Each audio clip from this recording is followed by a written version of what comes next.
સૌ પહેલા તો જામનગર સંસદીય क्षेत्રમાં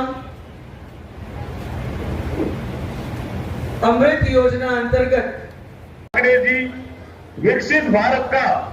विकसित राजस्थान बनाने हेतु संकल्पित मुख्यमंत्री आदरणीय श्री भजनलाल शर्मा जी जवाना होय त्यारे गुजरातना 103 स्टेशन નું પણ સાથે સાથે આજે લોકાર્પણ થશે। થોડી જ વારમાં ગુજરાતના પનોતા પુત્ર અને દેશના યશસ્વી વડાપ્રધાન આદરણીય શ્રી નરેન્દ્ર મોદી સાહેબના હસ્તે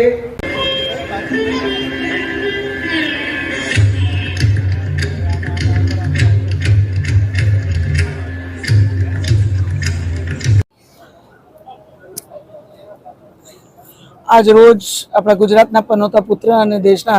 यशस्वी वडाप्रधान आदरणीय श्री मोदी साहेब द्वारा वर्च्युअली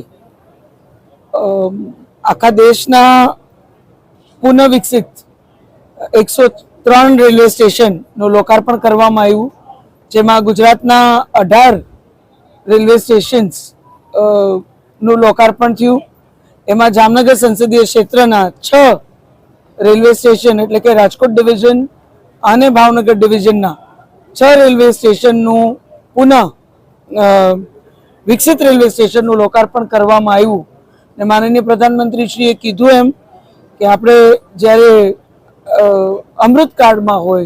एक विकसित भारतनी परिकल्पना साथे आपणे आगळ वधता होय त्यारे आपणी विरासतने जाळवी,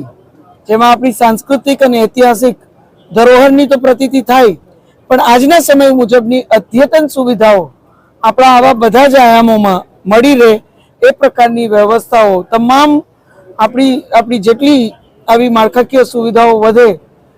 आटली माळखाकीय सुविधाओ वधती आपणे भूतकाळमां कोई दिवस नथी जोई। ए प्रकारे अत्यारे माळखाकीय सुविधाओ ज्यारे देशमां वधती होय त्यारे रेलवे स्टेशन माननीय अश्विनी वैष्णवजी रेल मंत्री श्री कीधुं एम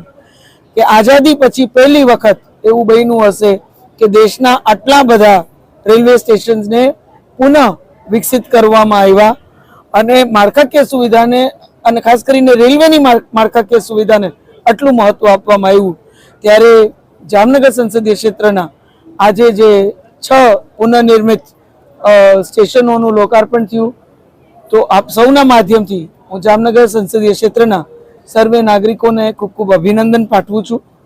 आप सौ ए जे जवाबदारी अने जे विश्वास मोदी साहेबना नेतृत्व पर हमेशा राख्यो छे एने क्यांक आपणे साकार थतो सुविधाना माध्यमथी पण आपणा क्षेत्रमां जोई शकीए छीए।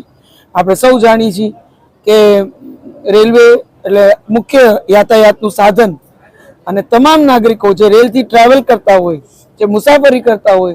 मोदी साहेबे कीधुं के जे मात्र हवाई मुसाफरी करे एने ज सुविधा एरपोर्टना माध्यमथी मळे एवी नहीं,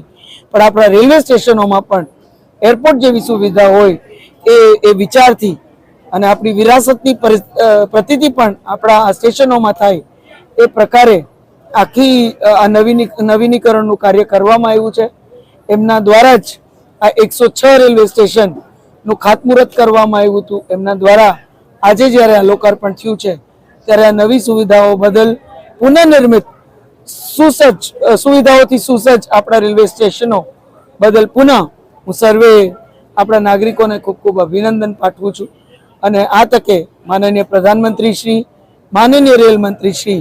અને આપણી રાજકોટ ડિવિઝન ને ભાવનગર ડિવિઝનના બંને ડીઆરએમની સાથે તમામ રેલ પરિવારનો आ तके हूँ खूब खूब आभार मानु छूं। आवी ज रीते आपणे साथे मळी अने एक आपणी जे विकसित भारतनी परिकल्पना छे एमां मजबूतीथी जामनगर द्वारका एटले के जामनगर संसदीय क्षेत्रने जोड़ी एटला ज आह्वान साथे अहींया पूर्व सैनिको पण उपस्थित हता। माननीय प्रधानमंत्री श्रीए पण एमने बधा ज सैनिकोने ऑपरेशन सिंदूर मां जे एमने योगदान आप्युं ए बदल एमने अभिवादित कर्या अने आ तके आप सौना माध्यमथी आपणा देशनी सेना पर आपणे सौने गर्व छे अने एमने जे मुतोड़ जवाब ऑपरेशन सिंदूरना माध्यमथी माननीय प्रधानमंत्री श्रीना नेतृत्वमां आपणी सेनाए પાકિસ્તાનને અને ખાસ કરીને આતંકવાદીઓને આપ્યો છે, એમાં આપણે સૌ એટલે કે સમગ્ર દેશ મજબૂતીથી એક થઈ એમાં ગર્વ લઈએ છીએ. અને આ ઓપરેશન દરમિયાન જે જવાનો શહીદ થયા એમને પણ આ તકે આપણે સૌ શ્રદ્ધાંજલિ પાઠવીએ છીએ. ત્યારે આજે મજબૂતીથી આખું ભારત એક હોય ત્યારે એ જ ભારતની ઓળખ એટલે કે